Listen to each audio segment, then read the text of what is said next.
আসসালামু আলাইকুম বন্ধুরা, এই দেখো আমি কোথায় চলে গেছি ঘুরতে।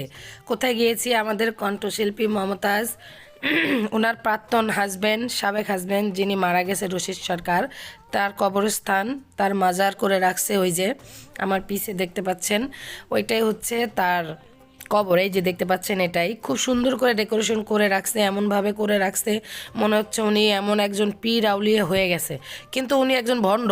এই ভণ্ড লোকের জন্য এরকম করে মাজার করে রাখার কোনো মানেই হয় না। আবার কিছু কিছু ভণ্ড লোক মাজারের ভিতরে ঢুকে কি করে না করে আমি কিচ্ছু বুঝি না। উনি কোনো পীর আউলিয়া ছিল না। উনি পালা গান করতো, পালা গানের মধ্যে দুনিয়ার আজে বাজে কথা বলতো, মহিলাদের সাথে পালা গান করতো। তো এই লোকটার জন্য এরকমভাবে মাজার করে রাখার তো কোনো প্রশ্নই আসে না। আমি জাস্ট গিয়ে অবাক হয়ে গেছি। আমার বাসার পাশেই এইটা, মানে আমি পুরো অবাক, মানে একটা ভণ্ড লোকের জন্য কেন মানুষ এমন করে? ধুর।